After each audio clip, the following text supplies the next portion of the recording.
Bismillahirrahmanirrahim. Assalamualaikum warahmatullahi wabarakatuh. Alhamdulillah, salatu wassalamu ala rasulillah wa ala alihi wa ashabihi wa man walah wa man tabi'ahum bi ihsanin ila yaumil qiyamah. Qala Allahu tabaraka wa ta'ala, ya ayyuhalladzina amanu taqullaha haqqa tuqatih wa la tamutunna illa wa antum muslimun. Wa qala an-nabiy sallallahu alaihi wasallam, wa majtama'a qaumun fi baitin min buyutillah yatluna kitaballah wa yatadarasunahu bainahum illa haffat alaihimul malaikah wa ghashiyatuhumur rahmah wa nuzilat alaihimus sakinah wa dzakarahumullahu fi man 'indah ila akhiril hadithi. Wa kama qala Nabi sallallahu alaihi wasallam, amma ba'du. Bapak Ibu sekalian yang semoga senantiasa dirahmati Allah Subhanahu wa taala. Alhamdulillah, di kesempatan malam hari ini adalah pertemuan yang kedua di dalam pengajian Al-Ghayatu wat Taqrib, atau kita kenal dengan nama Matan Abu Syuja' karena ditulis oleh Syekh Al-Imam Abu Syuja' Al-Ashbahani rahimahullahu ta'ala wa radiyallahu ta'ala anhu, dimana kitab ini sangat luar biasa, mengandung berbagai macam ringkasan dari mulai bab thaharah, bab ibadah, ya, di dalam fikih Imam Asy-Syafi'i rahimahullahu ta'ala wa radiyallahu ta'ala anhu, sebagai fikih pedoman di dalam negeri kita ini, atau yang masyhur, ya Pak. Karena kita ketika melakukan ibadah tentu membutuhkan dasar-dasar tersebut, dan ini kalau kita melihat bukunya, yaitu sebetulnya uraian bentuknya, ya, tanpa disertai dengan dalil-dalilnya. Nah, kemudian datanglah para ulama yang menjelaskan dengan dalil-dalilnya. Di antara adalah Syekh Mustafa Dibbu, ya, salah satu ulama Syafi'iyah Syriah yang menjelaskan sebagaimana bukunya ada di hadapan kita ini. Sebelumnya saya juga pernah mengkaji Matan Abu Syuja' di salah satu mushola di Jakarta Timur, di Muqarrabin namanya musola. Tapi saya mengambil kitab penjelasan, bukan kitab ini, ya. Kalau sama aja nanti sama saja ngulang yang pernah ikut. Nah, ini kan. Jadi kita mengambil kitab yang lain. Kalau yang itu adalah Al-Imta' fi Syarhi Matni Abu Syuja'. Lalu ini adalah Al-Adillah, ya, Tadhhib fi Adillati Matni Ghayati wat Taqrib, ya, yaitu ringkasan dalil penjelas pada matan, ya, Abu Syuja' ini. Sehingga ketika kita mencari buku yang menjelaskan, oh ini matan Abu Syuja' ini kok uraian saja, dalilnya kok tidak ada, maka kita cari terjemahan daripada At-Tadhhib fi Adillati Matni Ghayati wat Taqrib, sebagaimana yang ada di dalam hadapan kita ini. Tapi ini masih kitab aslinya, Pak. Kita telah membahas tentang air, ya. Ada berapa jenis air kemarin, Pak? 4 apa 5? Apa 6? Apa 7? Ya. Sebagaimana disebutkan, ya juzu biha at-tathiru sab'u miyah, ada 7 jenis air mutlak yang boleh digunakan untuk bersuci. Ma'us sama, yang pertama adalah air hujan, yang kedua air laut, ketiga air sungai ketika tidak tercampur dengan najis, keempat air sumur ketika yakin bahwasanya tidak ada najis atau kotoran yang dibuang di sumur tersebut, kelima mata air yang ada di pegunungan, keenam air salju, yang ketujuh air embun. Adanya penjelasan bolehnya kita, ya, berwudu dengan air embun menunjukkan bahwa, ya, ukuran daripada wudu itu kita menggunakan air yang ya sedikit pun bisa, ya, dengan syarat air tersebut adalah air mutlak, ya. Kemudian setelah kita mengetahui 7 jenis air mutlak tersebut, maka air, ya, ketika ditinjau dari boleh dan tidaknya digunakan untuk berwudu atau bersuci, ada 4 macam, nah, gitu kan Pak ya. Yang tercatat 4-nya aja kan, begitu kita kadang-kadang. Ya, jenis air mutlak tadi kita kadang lupa mencatat. Apa 4 air itu? Yang pertama adalah thahirun mutahhir, air yang suci dan mensucikan. Ya. Apa itu? Ya tadi yang dibahas tadi. Ya. Dengan syarat ghairu makruh, air yang tidak dimakruhkan untuk berwudu. Ya. Contoh adalah air musammas yang terkena matahari, yaitu makruh. Tapi sah nggak, Wak? Sah. Nah, itu kan. Itu di dalam mazhab Syafi'i. Wa huwal ma'ul mutlaq, yaitulah air mutlak yang disebutkan tadi. Jenis kedua thahirun mutahhir makruh, yaitu air yang suci dan mensucikan tapi makruh, yaitu air musammas yang terkena matahari dalam keadaan hangat tadi, ya. Kemudian thahirun ghair mutahhir, air suci tapi tidak mensucikan, yaitu air mutlak yang sudah tercampur dengan benda-benda lain dan menjadi satu, dan sifatnya benda yang mencampur tersebut tidak najis, Pak, ya, tapi makruh, ya, dan tidak mensucikan, ya, tidak mensucikan ketika kita gunakan untuk bersuci. Contoh, ketika kita air ini, ya, adalah air mutlak, misalnya ketika kita taruh misalkan di dalamnya ini, Pak, ya, jeruk misalkan, nah itu kan enak gak, Pak? Enak itu, Pak, tapi tidak boleh dipakai berwudu. Kenapa? Thahir, air ini suci, tapi ghairu mutahhir, tidak mensucikan, nah, itu kan. Diminum boleh, wong suci kok. Kalau nggak suci tidak boleh diminum, nah, itu kan. Diminum boleh, tapi tidak boleh digunakan untuk berwudu. Nah, ini jenis air yang thahir ghairu mutahhir, jenis ketiga, ya. Kemudian jenis keempat adalah mutaghayyir, ya, ya, air yang mutaghayyir, yaitu berubah dari asalnya. Jika air tersebut yang mencampuri adalah air najis, maka akan menjadi najis. Jika tidak, maka tidak. Ini pembahasan kita di pertemuan yang lalu, ya.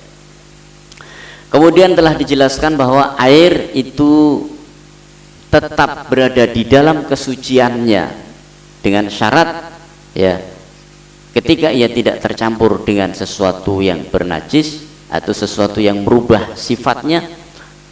Kemudian air tersebut berada dalam ukuran 2 kulah atau kulatain, ya, yang ukurannya kemarin sama dengan, ya, yusawi mi'ata wa tis'ina litran, sekitar 190 liter kurang lebihnya. Nah itu, Pak, 2 kula. Sehingga air dengan jumlah tersebut, seandainya ada najis yang masuk ke dalamnya, maka najis tersebut tidak akan mampu mengubah sifat daripada air itu, sehingga air ini masih boleh digunakan untuk berwudu. Jika catatan, ya, jika seandainya air tersebut berubah karena jumlah najis yang masuk banyak, walaupun 2 kulah, maka dia tetap dihukumi najis. Kenapa? Karena sudah berubah dari sifat airnya. Wallahu a'lam bishawab. Kemudian faslun, nah, pembahasan baru lagi, ya, kita wajuludul maitati tatahuru bidibal, bab yang menjelaskan tentang kulit binatang binatang yang disamak, ya, disamak itu dihilangkan, dikeringkan, kemudian dihilangkan unsur-unsur najisnya, Bapak Ibu sekalian. Contoh, misalkan kita memotong kambing, ya, dalam mazhab Syafi'i, ya, darah itu najis, ya, darah itu najis. Maka ketika darah itu masih ada, ya, atau sifat bau daripada darah itu ada, itu najis. Maka dengan samak, maka menghilangkan, ya, unsur darah yang melekat, baik yang kering maupun yang basah, kemudian dihilangkan. Setelah itu dijemur di matahari sampai dipastikan kering. Maka pada saat sifat-sifat najis itu sudah tidak ada lagi, maka dia pun menjadi suci. Ya, ini kan boleh digunakan untuk alas, bahkan digunakan alas sholat pun juga boleh. Zaman dulu Pak, itu tidak ada karpet seperti yang kita gunakan sekarang. Nah, ini kan mereka terkadang menggunakan kulit binatang yang telah disamak, ya, yaitu didibal, dihilangkan unsur-unsur kenajisan yang ada pada kulit tersebut. Illa jildal kalbi wal khinzir. Nah, tapi dikecualikan Bapak Ibu sekalian, di antara sekian jenis dari kulit binatang itu dikecualikan oleh Imam Abu Syuja al-Asbahani 2 jenis kulit. Walaupun 2 jenis kulit ini disamak sampai tingkat samak yang tinggi misalkan, ya, maka dia tetaplah najis. Apa itu? Jildal kalbi. Yang pertama, mohon maaf, kulitnya anjing Pak. Nah itu, ya, dia tetap, ya, tidak akan boleh digunakan alas untuk sholat. Dia tetap berada dalam kenajisannya, ya. Kenapa? Karena dia mengeluarkan sesuatu yang najis dari dalam dirinya. Wal khinzir, jenis kedua, mohon maaf, kulitnya babi Pak. Nah ini tidak boleh, walaupun sudah disamak, sudah tidak bau lagi, tetap itu tidak boleh. Makanya sekarang kita hati-hati kalau beli sikat ini Pak, ya, sikat gigi, ternyata bulunya, mohon maaf, ya, serabutnya dari, mohon maaf, bulu babi misalkan. Nah ini tidak boleh. Maka kita memerlukan, ya, apa namanya, legalitas halalnya di situ kan. Dari MUI, kemudian setelah ada legalitas halal baru kita, ya, gunakan, kita beli, ya kan. Khawatirnya apa? Nah, itu nanti adalah sesuatu yang najis, bukan tambah bersih, justru tambah menyebarkan najis di dalam diri kita. Nah, tidak boleh, ya. Wa ma tawallada minhuma, nah, dan sesuatu yang dibuat dari keduanya, ya, baik itu kuas misalkan saja Pak, atau serbet misalnya saja ada, atau yang serupa dengan sikat misalkan saja, maka sesuatu yang dibuat dari kedua jenis kulit tersebut, ya, itu najis, ya, tidak boleh. Tujuan kita membersihkan sesuatu kan menghilangkan dari najis. Nah kalau misalkan menggunakan barang yang dinyatakan najis, ya berarti menyebarkan najis, tidak menghilangkan najis. Tidak boleh, ya, di situ, ya. Nah ini loh, bukannya pembahasan kita tentang wudhu, betul, tapi ini masih kita mengikuti alur buku ini Pak. Jadi begitu.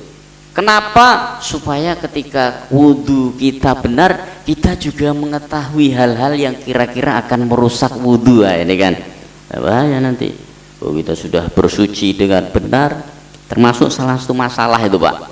Saya pernah ditanya, Ustadz, kalau misalkan kita ini ya, nah itu, ya, maju pikirannya itu Pak, ya. Kita ngepel nih pakai pewangi, kata Ustadz tadi kan yang mensucikan itu adalah, ya, apa itu, air mutlak.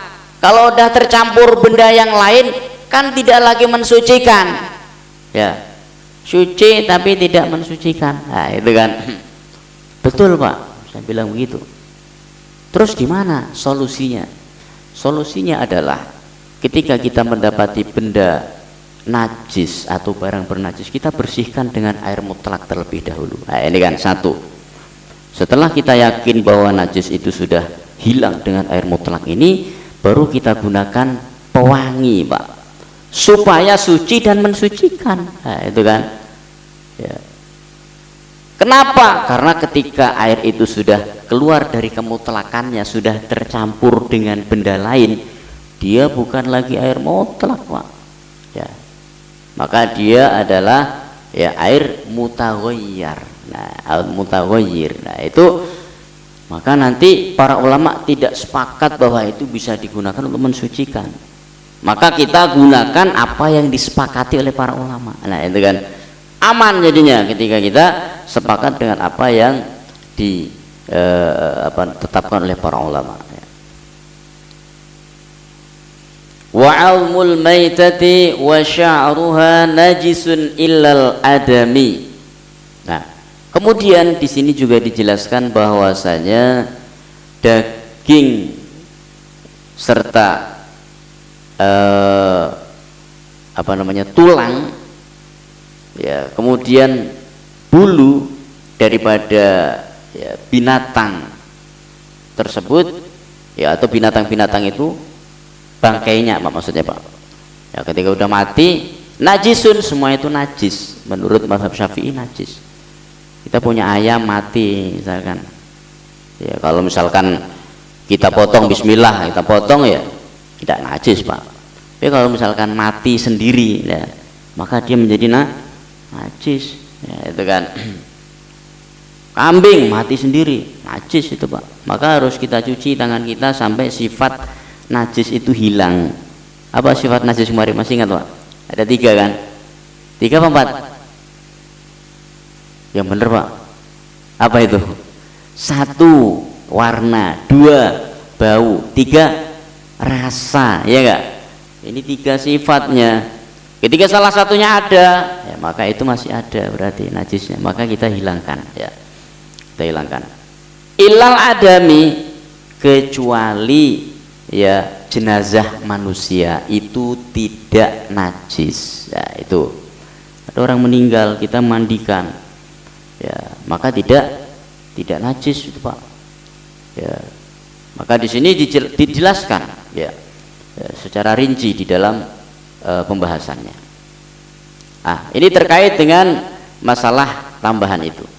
Faslun, pembahasan berikutnya, wala yajuzu isti'malu awani adz-dzahabi wal fiddati. Tidak dibolehkan seorang menggunakan tempat makan atau tempat minum adz-dzahabi, ya, yang terbuat dari emas, wal fiddati, atau terbuat dari perak. Nah, ini tidak boleh, Pak. Kenapa demikian? Nah, karena ada larangannya, Pak. Sebagaimana disebutkan hadis sahabat Hudzaifah ibnul Yaman radhiyallahu taala anhu, qala sami'tu Rasulullah sallallahu alaihi wasallam, bersabda Nabi sallallahu alaihi wasallam, la talbisu al-harir, kalian kaum laki-laki jangan memakai pakaian yang terbuat dari sutra, walad dibaj, dan jangan pula membuat ya tempat tidur dari sutra, wala tashrabu fi aniyatidz dzahabi, dan janganlah kalian minum menggunakan gelas yang terbuat dari emas, wal fiddah, dan juga dari perak, nggak boleh, wala ta'kulu fi sihafiha, dan kalian jangan makan menggunakan alat tersebut, fa innaha lahum fid dunya, karena alasannya apa, Pak? Ya, kenapa nggak boleh? Ini faedah penting sekali di situ. Ini disebutkan oleh Nabi, fa innalahum bidunya, karena hal-hal tersebut, sutra yang digunakan kaum laki-laki, ya, emas yang digunakan kaum laki-laki, perak yang digunakan sebagai perhiasan kaum laki. Mohon maaf bagi yang menggunakan, saya dulu pernah menyampaikan masalah ini, kemudian setelah pengajian ternyata ada jamaah yang baru tahu. Ustaz, saya ini selama ini menggunakan cincin emas, gimana Ustaz? Ya tadi kan Bapak sudah dengar dalilnya, saya bilang gitu saja kan. Jadi ya tidak boleh Pak, gitu kan. Oh begitu, iya. Terus gimana ini? Ya sekarang tergantung Bapak. Dalilnya sekarang Bapak sudah tahu. Mau Bapak pakai terus ya itu hak Bapak. Ya saya tidak punya hak untuk melarang, jangan dipakai. Ya, itu kan. Jadi seperti itu, Bapak sekalian. Ya. Kenapa fa'inna lahum fid dunya? Perkara tasyabuh ini. Karena orang-orang kafir, kebiasaan orang-orang kafir Romawi pada zaman dulu, mereka menggunakan perhiasan-perhiasan ini. Jadi ternyata subhanallah, apa yang digunakan oleh orang kafir ketika atau kekhususan mereka ini ternyata menjadi salah satu alasan larangan, ya Pak. Ya kita lihat sampai sekarang, ternyata kita lihat masih ada yang menggunakan kalung emas, perak, ya emas yang banyak itu kan. Nah, seperti itu. Nah ini tidak boleh karena masuknya pada bab tasyabuh di sini. Bahkan Nabi mengatakan di sini fa'inna lahum fid dunya. Ini kekhususan orang-orang kafir di dunia. Walana fil akhirah, kita juga akan pakai nanti, tapi di akhirat nanti di surga. Kata Nabi sallallahu alaihi wasallam. Nah, ini Bapak Ibu sekalian yang sangat penting untuk kita ketahui. Wa yajuzu istimalu ghairihima minal awani, dan kita dibolehkan menggunakan tempat makan atau minum dari selain keduanya, ya selagi itu terbebas dari najis. Faslun wasiwaku mustahabun fi kulli halin. Nah ini yang kemarin ditanyakan, kapan menggunakan siwak itu Ustaz? Nah ini kan ternyata disebutkan di sini wasiwaku dan siwak. Nah, siwak ya Pak ya, itu pembersih gigi. Mustahabun fi kulli halin, yaitu sangat dianjurkan. Mustahab Pak itu. Mustahab itu sangat dianjurkan. Fi kulli halin, dalam segala keadaan Pak. Dalam segala keadaan. Dalilnya mana Ustaz? Nabi sallallahu alaihi wasallam bersabda, an Aisyah, dari ibunda Aisyah radhiyallahu taala anha, anna Nabi sallallahu alaihi wasallam qala, bahwa Nabi sallallahu alaihi wasallam bersabda, qala as-siwaku mutahhiratun lil fami, siwak itu akan membersihkan mulut, wa mardhatun lirabbi, dan akan mendatangkan keridhaan Allah Subhanahu wa taala. Ini luar biasa Pak. Ya. Ini sebagai targhib atau motivasi yang diberikan Nabi sallallahu alaihi wasallam kepada para sahabat dan kepada seluruh umat beliau untuk menggunakan siwak. Illa ba'da zawali asli shaim, tapi dalam mazhab Imam Syafi'i itu dikecualikan Pak. Ya, ba'da zawal. Nah, ini mazhabnya Imam Syafi'i. Imam Syafi'i itu menggunakan siwak pada saat puasa itu tidak mutlak, tapi ketika ya sudah mulai matahari meninggi dan mulai pada zuhur ini ya, tidak boleh, ya, makruh menurut Imam Syafi'i di dalam menggunakan siwak. Kenapa? Ya ini sebetulnya kembali kepada zahir hadis, ya. Sebagaimana disebutkan hatta la yazalu ar-raihatu allati yakhlufuha as-sawmu fi fammihi wallati wasafaha Nabi sallallahu alaihi wasallam bi annaha atyabu 'indallahi ta'ala min raihatil misk. Karena bau mulut orang yang puasa itu lebih disukai oleh Allah, ya, dibandingkan aroma misik atau minyak wangi yang paling wangi sekalipun, ya. Kembali kepada Nabi. Nah itu makanya Imam Syafi'i itu digelari dengan apa gelarnya Pak? Al-Imam Nasirus Sunnah. Itu gelarnya Imam Syafi'i, itu Imam Nasiru As-Sunnah, sang imam, sang penolong As-Sunnah. Maka karena lahiriah tekstual hadis itu seperti itu, maka di dalam mazhab Syafi'i tidak boleh. Wa huwa fi thalathati mawadhi'a asyaddu istihbaban. Sementara menggunakan siwak itu sangat dianjurkan dalam 3 keadaan. Dalam 3 keadaan. Yang pertama inda taghayyuril fami minal azmin wa ghairihi. Ya, ketika ya aroma ya bau mulut itu sudah mulai berubah, maka di situ mulai disunahkan. Sangat ditekankan menggunakan siwak. 1. Yang kedua wa indal qiyami minan naum. Yang kedua ketika bangun tidur, Pak. Nah, itu sangat ditekankan sekali. Sehingga ketika kita mau bangun tidur ya jam 3:30 misalkan, itu jangan langsung ke masjid, Pak, sikatan dulu ya kan. Nanti ngobrol sama teman-teman kan. Nah kan semalaman tidak dipakai itu. Yang ketiga wa indal qiyami ila shalah. Sangat ditekankan menjelang sholat. Nah, itu kan menjelang sholat itu kita menggunakan siwak ya.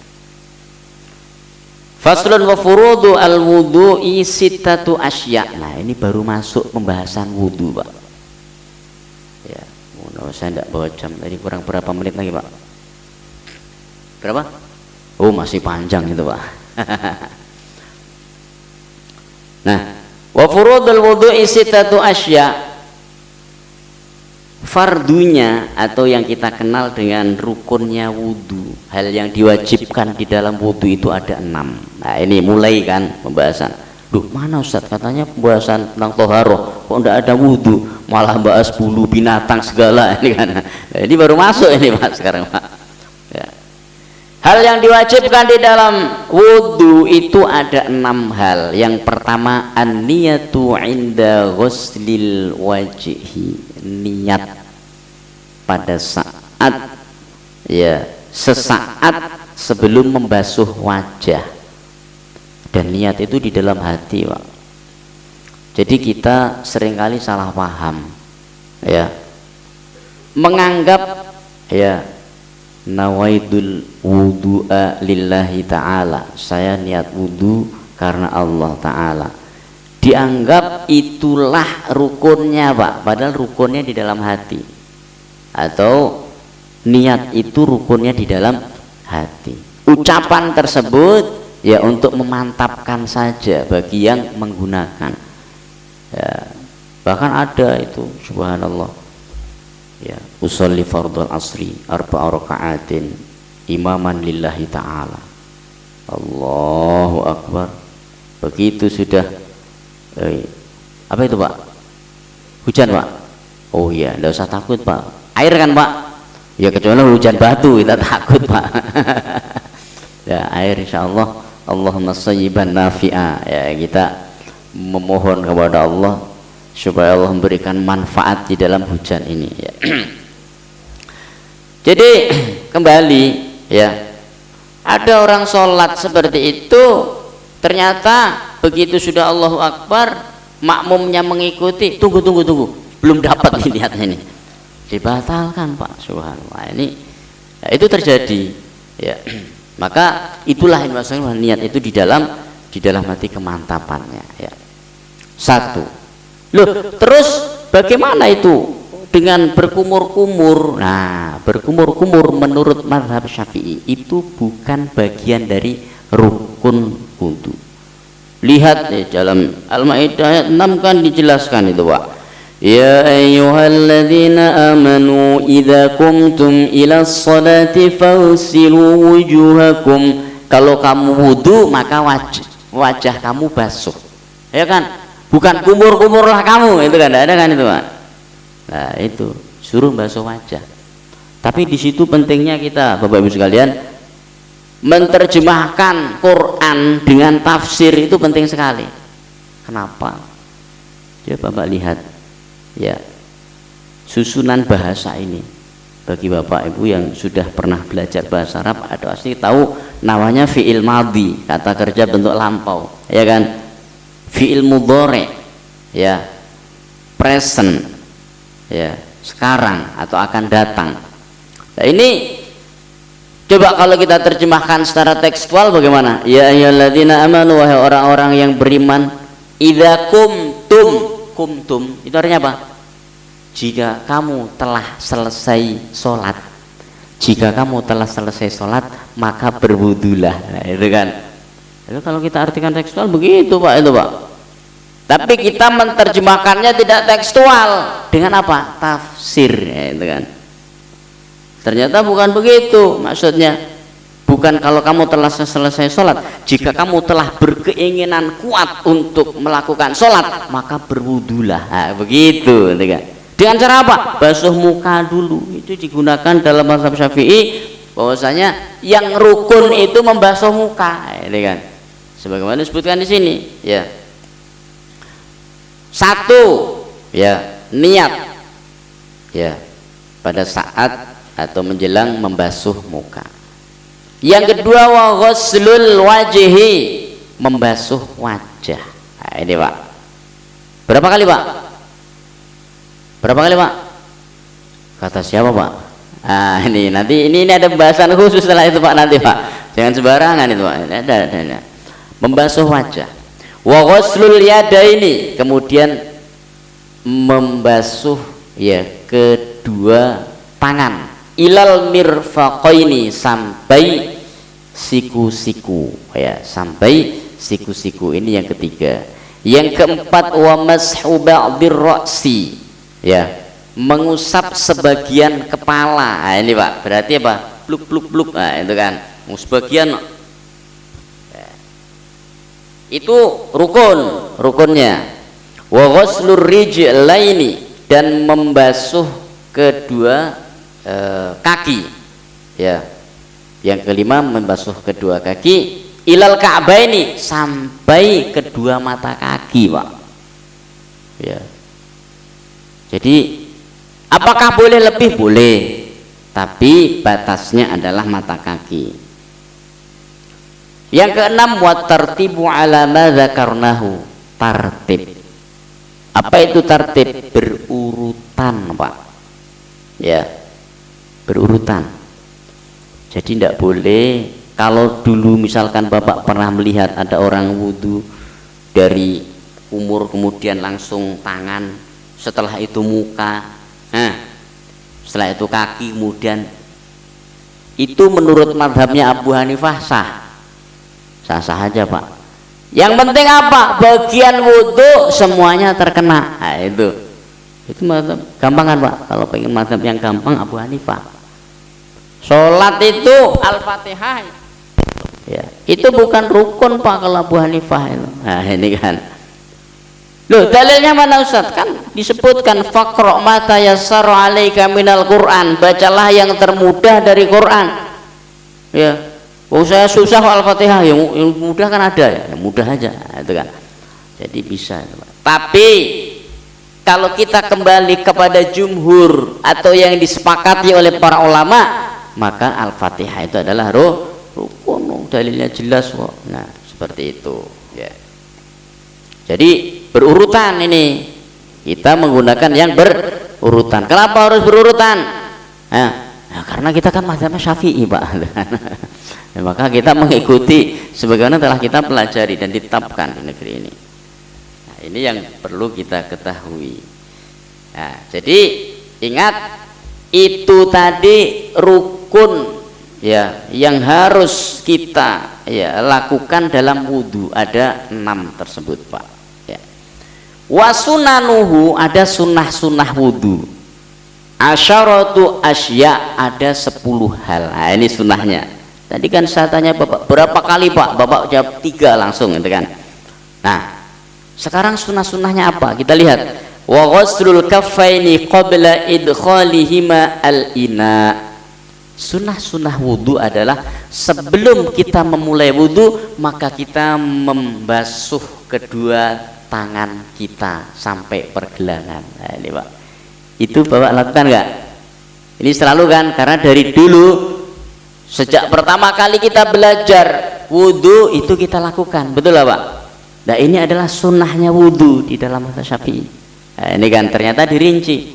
Mungkin tadi Bapak bingung, loh kok nggak ada mau basuh muka, apa namanya, tangan ya. Nah, ini kan baru di sini Pak. 1, ya. Yang kedua, wal madmadatu, Yang kedua adalah berkumur-kumur. Nah, itu ternyata sunnah, Pak. Sunnah Pak, fadilah di dalam menyempurnakan wudhu. Nah, ini fadilah di dalam menyempurnakan wudhu. Yang ketiga wal istinsyaq. Istinsyaq, Pak. Istinsyaq itu apa? Menghirup air, nyedot. Ah, tapi sedikit aja, Pak. Ya, kemudian keluarin lagi. Gitu. Jangan air segini disedot semua. Nah, habis kita ini, ya, buntut hidung kita. Wah, susah ini. Belajar di Baitul Muhajirin Jumat malam ini. Saya ngap-ngapan itu kan. Ini bukan begitu, dikit aja. Kemudian keluarin lagi. Nah, ini. Dia ketiga, yang keempat wa mashu jami'ir ra'si. Sunnah yang dianjurkan di dalam wudhu adalah membasuh seluruh atau mengusap seluruh bagian kepala. Nah, ini Pak. Kalau tadi kan prit gitu kan, sebagian kepala itu kita apa namanya? Kita basuh. Kalau kadang begini aja, prit. Nah, itu. Nah, jadi itu menggunakan rukunnya berarti. Ya, tentu kita lebih mengutamakan fadilahnya, ya. Mengusap seluruh bagian kepala sampai belakang, ya, itu adalah sunnah wudhu, ya. Ini yang keempat. Yang kelima wa mashul udhunaini, ya, kemudian mengusap, ya, kedua telinga, zahirihima wa batinihima bima'in jadid. Menurut Imam Syafi'i harus dengan menggunakan baru, yaitu mengusap kuping, baik itu luarnya maupun dalamnya, Pak. Plek, masukin, telunjuk masuk dalam kuping, bagian telunjuk nanti membersihkan yang dalam, bagian jempol membersihkan yang luar, seperti yang kita, ya, lakukan selama ini. Nah, itu, ya.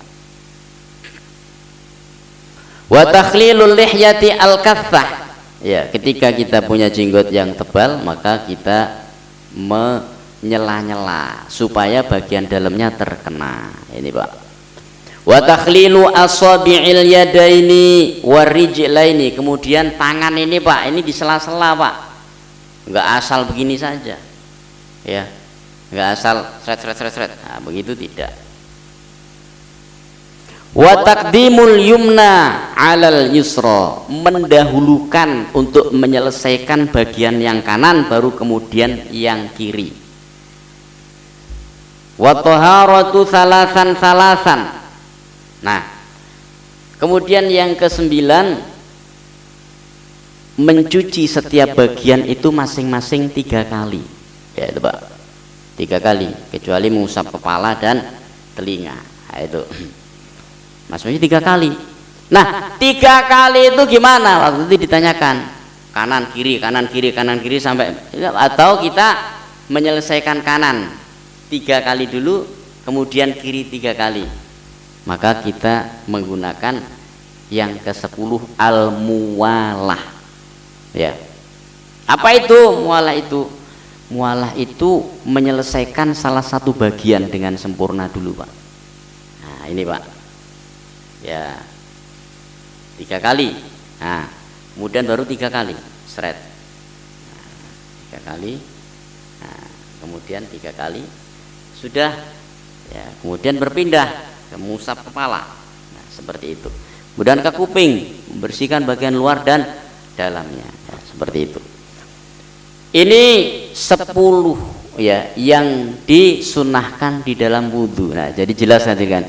Berarti apa? Seandainya kita dalam keadaan darurat, kita menggunakan rukun tadi saja juga tidak mengapa. Boleh saja dan sah saja. Ya, masing-masing bagian berarti berapa? 1 kali. Kenapa? Karena kita keretanya sudah mau jalan, Pak, dan kita belum wudhu misalkan aja, dan mau sholat, ya, maka kita dengan menggunakan cara darurat tersebut memenuhi rukun-rukun di dalam wudhu. Nah, baru kemudian kita, ya, menyempurnakan kembali setelah keadaan menjadi normal, ya. Berapa menit lagi, Pak? 1 menit, ya. 2, yang satunya 1, yang satunya 2, ini kan. Nah, ini yang disebut dengan furudul wudu, ya, atau hal yang diwajibkan atau rukun dalam wudu dan sunnah-sunnah wudu. Kemudian sedikit tambahan, faslun wal istinja'u wajibun minal bauli wal ghaiti. Dan istinja, membersihkan najis pada saat seorang baru buang air kecil maupun buang air besar, hukumnya adalah wajib. Nah, itu wajib, Pak. Ya. Wal afdalu an yastanjiya bil ahjari thumma yutbi'aha bil ma'i. Di dalam mazhab Imam Syafi'i yang dianjurkan adalah, nah ini orang tua kita dulu, Pak, menggunakannya, Pak. Kalau kita hidup di kampung dulu mesti di kamar mandi itu kan bentuknya itu ya di luar rumah dan mungkin gentong ya, yang kemudian ada batu di sana, ya kan. Nah, bagaimana kronologinya akan kita bahas setelah adzan ini nanti, setelah sholat insyaallah nanti, Pak. Wallahu a'lam bishawab. Ya, silahkan diadzani. Kita cukupkan sesi pertama. Subhanakallahumma bihamdika asyhadu an la ilaha illa anta astaghfiruka wa atubu ilaik. Assalamualaikum warahmatullahi wabarakatuh. Bismillahirrahmanirrahim. Assalamualaikum warahmatullahi wabarakatuh. Bismillah, alhamdulillah, salatu wassalamu ala rasulillah wa ala alihi wa ashabihi wa man walah wa man tabi'ahum bi ihsanin ila yaumil qiyamah. Amma ba'dah. Sedikit melanjutkan yang tadi, Bapak Ibu sekalian, istinja ya. Jadi salah satu di dalam pembahasan thaharah itu adalah istinja. Apa itu istinja? Istinja adalah membersihkan najis dari badan. Ya, baik itu setelah ya, buang air kecil maupun buang air besar, maka di situ harus ada istinja. Nah, mohon maaf, kalau buang angin bagaimana? Nah, ini ternyata ada di dalam pembahasan Qaulul Jadid, pendapat Imam Syafi'i yang terbaru itu hukum tentang mohon maaf buang angin. Nah, ini kan. Apakah itu najis? Najis nggak, Pak kira-kira? Nah, maka Imam Syafi'i rahimahullah taala merinci jika ya buang angin tersebut tidak melewati air ya pada bagian tubuh kita, maka dia tidak najis. Tapi jika melewati air, keringat misalkan, mohon maaf, maka itu menjadi najis, Pak. Karena ada angin najis yang lewat ya, seperti itu. Ini perincian di dalam mazhab Syafi'i. Nah, tadi saya sebutkan dulu ketika, kalau saya orang kampung tahu itu zaman dulu itu ya, orang-orang tua di kampung itu kalau di kamar mandinya selalu ada batu. Nah, ini kan ada batu, Pak, itu, Pak. Ternyata memang betul di dalam mazhab Syafi'i, wal afdalu an yastanjiya bil ahjari thumma yutbi'uha bil ma'. Yang lebih utama itu seorang beristinja itu pertama dengan menggunakan ini, Pak, air yang dikasih batu. Setelah kita yakin bersih, maka kita sempurnakan dengan air, tidak batu tok, nah, begitu, dan tidak air tok ya. Tapi seandainya kita memilih salah satu di antara keduanya, maka air saja itu lebih utama seandainya tidak ada batu ya. Wa yajuzu an yaqtasiru 'alal ma'i aw 'ala thalathati ahjarin. Dan boleh kita mencukupkan dengan air saja tanpa batu. Nah, ini dengan air saja tanpa batu. Aw 'ala thalathati ahjarin. Seandainya kita tidak mendapati air, maka boleh dengan batu kecil ya, jumlahnya 3. Yubqi bihinna al mahal, yaitu dengan 3 tersebut maka insyaallah ya, 1 kemudian dibersihkan, dibuang, kemudian 1 lagi bersihkan, buang, kemudian 1 lagi, nah, insyaallah najis yang ada ya, pada badan kita akan hilang dengan 3 batu tersebut. Dan yang luar biasa salah satunya adalah penelitian yang dilakukan pada saat terkena air liur anjing, Bapak Ibu sekalian. Itu diteliti, ternyata dalam sunnah itu kalau terkena air liur anjing itu harus dicuci berapa kali, Pak? 7 kali, dan salah satunya menggunakan tanah. Nah, ini kan luar biasanya di situ. Ternyata setelah diteliti, ya, bekas daripada air liur anjing itu tidak akan bersih berapa kali pun dicuci, kecuali salah satunya dengan menggunakan tanah. Nah, ini luar biasa, ya. Itu berarti apa? Informasi dari hadis itu merupakan mukjizat Nabi sallallahu alaihi wasallam. Fa idza arada al-iqtisara ala ahadihima fal ma'u afdal. Namun jika seorang mencukupkan dengan air saja, itu sudah boleh untuk beristinja, ya. Wallahu a'lam bishawab, ya. Ya, seperti itu. Silakan jika ada pertanyaan Bapak Ibu sekalian, jika ada. Ya, silakan Ibu. Ya, Ibu-ibu ada pertanyaan, Pak. Waalaikumsalam warahmatullahi wabarakatuh. Ya, silakan Ibu.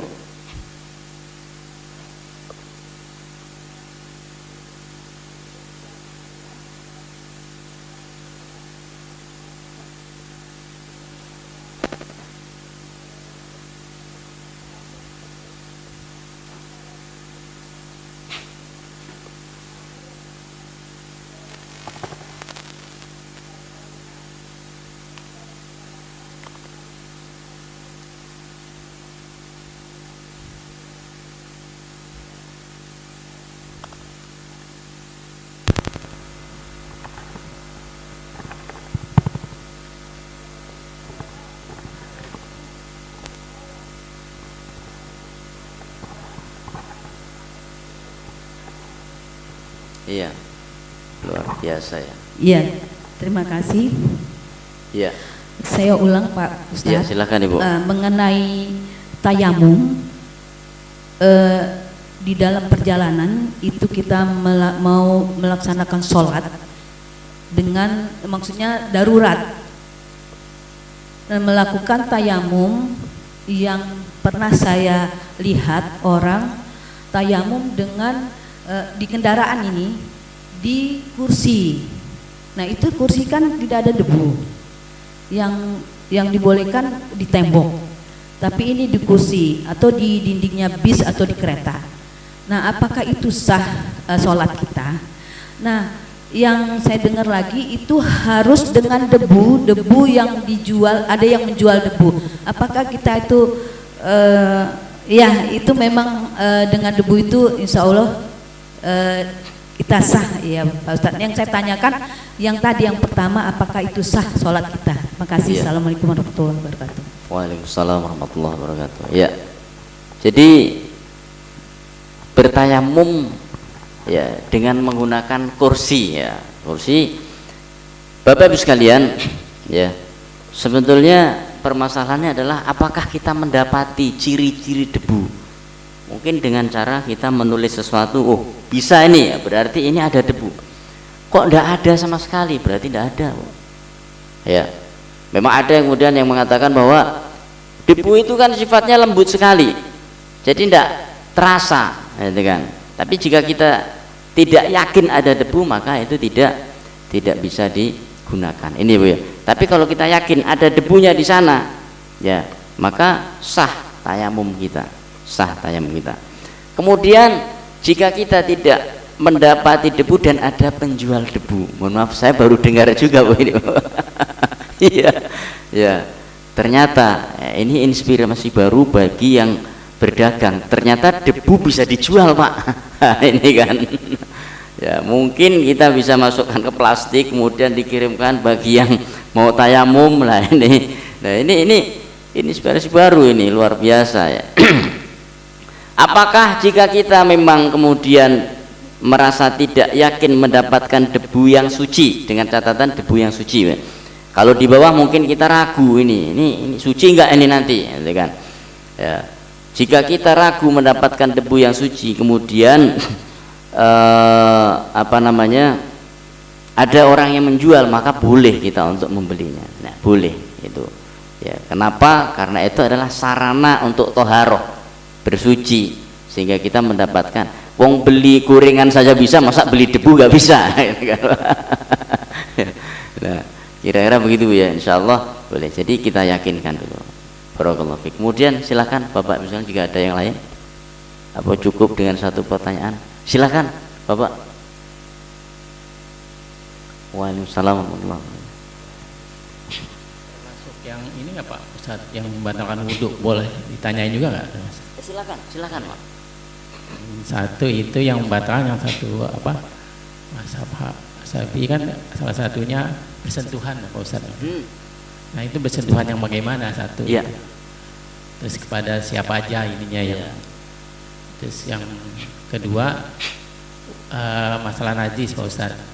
Kalau sekarang kan untuk mencuci pakaian itu kebanyakan ada pakai mesin cuci Pak Ustaz. Mesin cuci, Oh, iya, cuci iya. pakaian. Nah sekarang kalau dulu kan nggak ada tuh. Iya, Nah betul. terkadang sering gitu ya.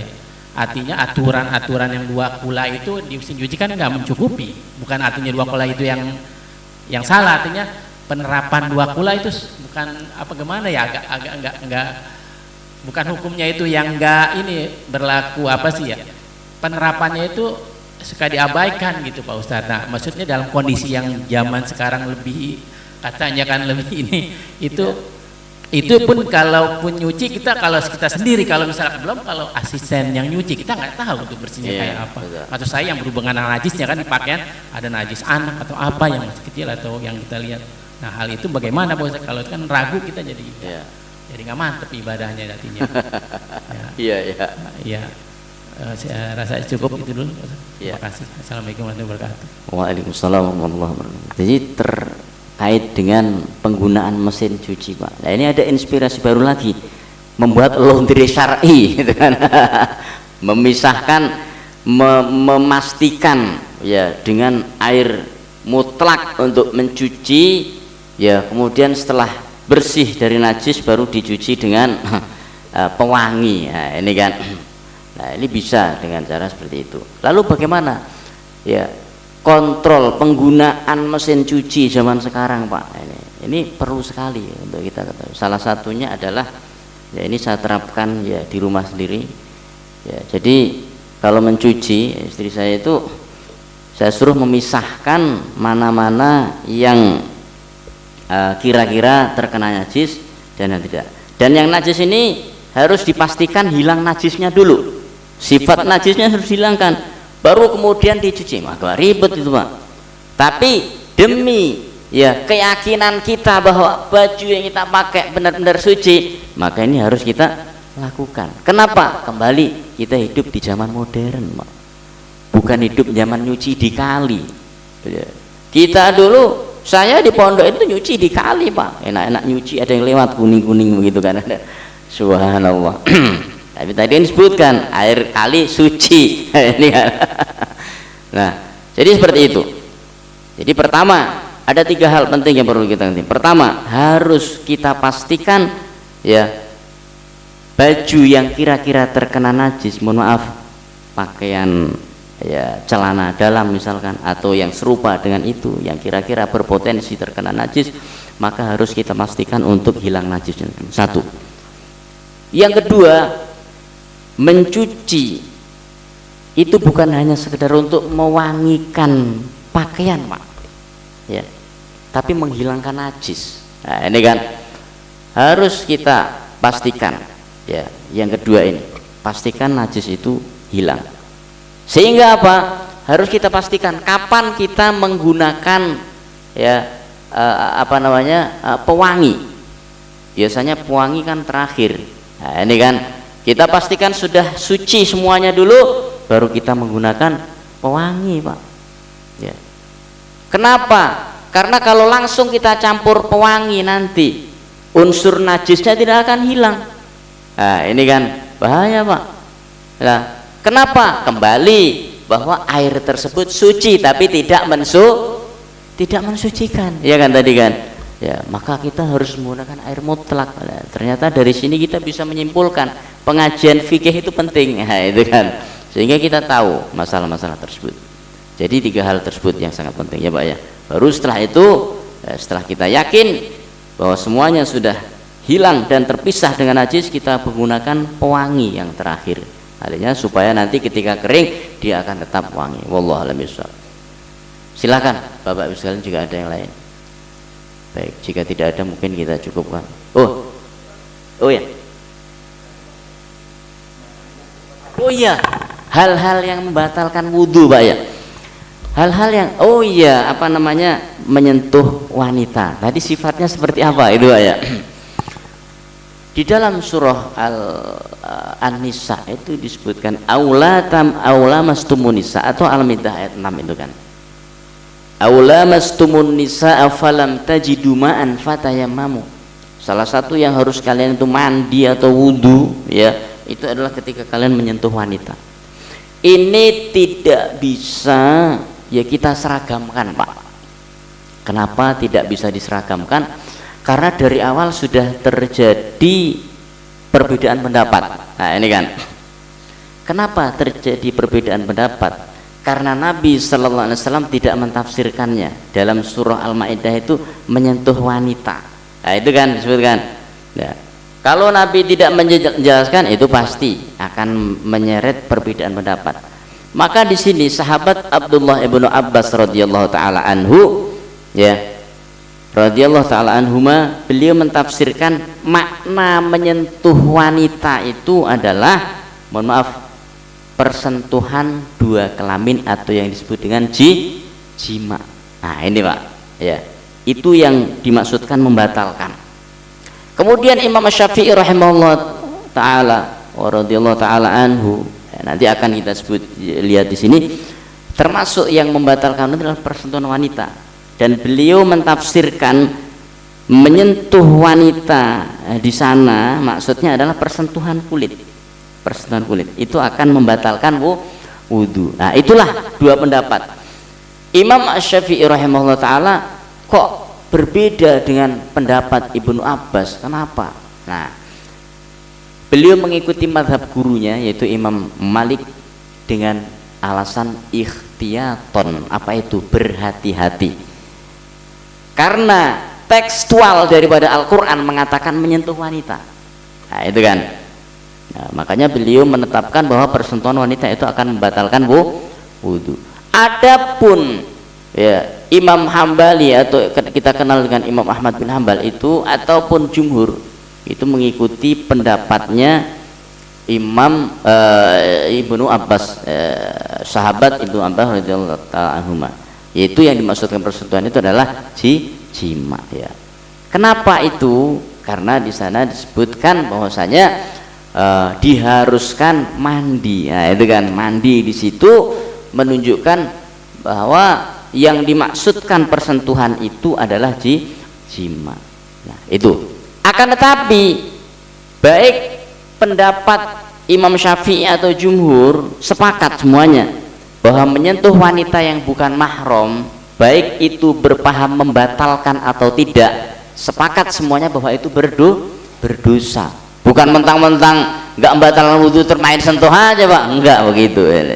Jadi berdosa ya itu ya. Tapi ujung-ujungnya sama juga sebetulnya itu kan, bahwa hal tersebut dilarang ya. Wallahu a'lam bishawab. Begitu ya, Pak ya. Ini terkait dengan salah satu pembatal wudhu. Dan nanti akan ada poin khusus pembahasan hal-hal yang membatalkan wudhu. Begitu ya, Pak ya. Wallahu a'lam bishawab. Ya, silakan. Tafadhol. Ustaz, tanya Ustaz. Assalamualaikum. Assalamualaikum Ustaz. Ya. Ya, silakan. Assalamualaikum. Ya. Waalaikumsalam warahmatullahi. Silakan, Pak. Mau tanya Ustaz mengenai Bismillah sebelum wudhu. Aku dengar beberapa ceramah itu ada yang bilang katanya tidak boleh mengucap Bismillah dalam toilet yang ada kamar mandi ada toiletnya. Tapi ada yang memberi solusi yaitu dengan mengucapkan Bismillahnya itu sebelum masuk ke kamar mandi, dia lebih aman. Tapi yang aku agak sedikit bingung ya, Rasulullah SAW pada saat mandi junub kan salah satunya adalah dia mencuci kemaluan dulu, baru berwudu. Tapi kayaknya nggak mungkin deh habis cuci kemaluan Rasulullah SAW keluar dulu, Bismillah masuk lagi. Jadi kalau menurut aku kan, menurut aku ya, harusnya dia habis mencuci kemaluan dia Bismillah langsung lanjut berwudu dengan Bismillah dulu. Kalau menurut aku boleh ke mandi menurut Ustaz gimana Ustaz? Ya. Nah ini penting Pak. Nah penting karena kita membutuhkan ilmu ini dan tidak semua orang tahu. Siapa yang tahu? Yang ngaji di sini tahu nanti. Jadi ini penting sekali. Ada sebuah hadis, ya, hadis riwayat Bukhari, ya, la wudu'a liman lam yadhkurismallahi alaihi. Tidak ada wudu bagi orang yang tidak mengucapkan atau membaca basmalah. Nah, itu ya, tidak ada wudu. Nah, para ulama mengartikan tidak ada wudhu ini berbeda-beda. Ada mengatakan tidak ada wudhu itu tidak afdol. Ada mengatakan tidak sah. Nah, ini kan Imam Ahmad mengatakan tidak sah, Imam Syafi'i mengatakan tidak afdol. Nah, itu kan kalau sifatnya tidak afdol saja berarti boleh dong kita tanpa membaca basmalah, cuman tidak afdol.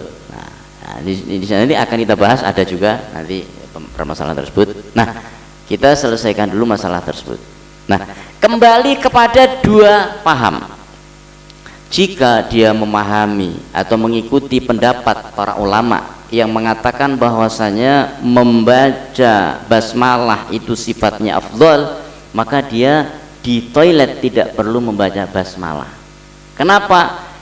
Karena ada larangan membaca basmalah di dalam toilet atau berzikir di dalam toilet, tidak boleh. Ya. Kenapa dia tidak baca? Karena uzur. Sekali lagi, ketika ini mengikuti pendapat ulama bahwasanya membaca basmalah itu sifatnya afdoliyah, ya itu kan, bukan wajib. Ya. Satu. Yang kedua, nah ini dijelaskan oleh Imam Asy-Syaukani di dalam Nailul Autor. Nah itu memanjang itu kan penjelasan kita itu. Imam Syaukani menjelaskan bagaimana ketika seorang berada di toilet atau di tempat ya buang air, namun terjaga dari najis dan dia kemudian berwudu. Ya, apakah dia membaca basmalah? Kata Imam Syaukani, membaca basmalah.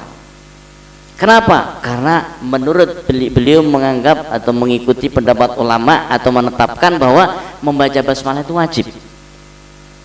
Maka sesuatu yang wajib tidak akan terhalang dengan suatu larangan. Ya, sesuatu yang wajib itu tidak akan terhalang oleh sebuah larangan. Ini kaidah, ya, penting. Ya. Jadi ketika kita berada di toilet pun tetap membaca basmalah. Kenapa? Karena sepakat para ulama bagi yang berpendapat bahwasanya membaca basmalah itu wajib maka tidak sah. Ya. Dan di dalam larangan membaca zikir di kamar mandi, ya, itu para ulama juga sepakat bahwasanya sifatnya adalah makruh. Nah, gitu kan. Maka sesuatu yang makruh itu tidak masalah untuk diterjang untuk menegakkan yang wajib. Ya. Kesimpulannya, jika kita ragu maka kita wudunya di luar, kecuali jika kita mandi wajib yang disertai dengan wudu. Namun Imam Nawawi menjelaskan bahwa mandi wajib itu ada dua macam cara. Pertama, sebagaimana nanti akan kita bahas di sini juga. Pertama bahwa mandi itu rukunnya dua. Satu, niat. Yang kedua, mengguyur seluruh badan. Nah itu kan. Baru setelah mandi sempurna, dia kemudian berbenah, setelah itu dia berwudu di tempat wudu. Namun yang lebih utama adalah ketika ya mandi besar itu disertai dengan wudu sekaligus. Nah itu ya, wallahu a'lam bishawab. Gitu ya Pak ya. Baik, silakan Bapak sekalian jika masih ada, tafadhol.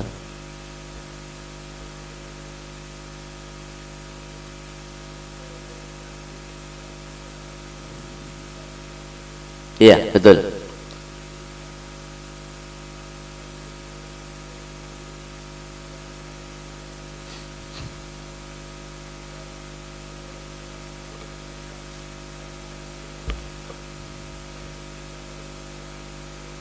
Ya. Jadi boleh disiram dulu dengan air najisnya. Dalilnya mana? Peristiwa orang Badui yang kencing di masjid. Iya kan? Orang Badui pernah kan kencing di masjid, Pak? Iya, gitu. Akhirnya apa yang dilakukan Nabi sallallahu alaihi wasallam? Nabi menyiram kencing tersebut dengan air seember ya. Secara akal maka kencing itu justru akan menyebar kemana-mana ya kan, tapi ternyata sifat air yang dibawa Nabi sallallahu alaihi wasallam itu adalah suci dan mensucikan karena dia air mutlak ya kan. Jadi secara akal dia akan menyebar, tapi ternyata Nabi melakukan hal demikian itu adalah sebuah contoh ya. Seandainya kira-kira secara akal kita ingin menghilangkan najis, tentu akan dipacul dulu kencingnya kemudian dibuang. Kenapa? Karena lantainya pada saat itu belum ada karpet Pak, pasir Pak itu lantainya ya kan. Nah itu ya, maka kembali kepada pertanyaan, jika kita membersihkan karpet kemudian ya kita menyiram najis tersebut boleh, dan ini digunakan oleh sebagian ulama ketika kita di perjalanan ya, kemudian kok kita menjumpai najis ya di dalam pakaian dalam kita misalkan, lalu bagaimana kita bisa memercikan air di sana sehingga sifat air tersebut akan mensucikan ya, gitu Pak ya. Wallahu a'lam bishawab. Jelas Pak ya. Baik Bapak Ibu sekalian, saya rasa ini mudah-mudahan tidak puas karena kalau puas kita nggak belajar lagi nanti ya, nggak ngaji lagi. Wallahu a'lam bishawab. Mohon maaf kurang lebihnya. Subhanakallahumma bihamdika asyhadu an la ilaha illa anta astaghfiruka wa atubu ilaik. Sallallahu ala nabiyyina Muhammad wa akhiru da'wana alhamdulillahi rabbil alamin. Akhirul kalam. Assalamualaikum warahmatullahi wabarakatuh.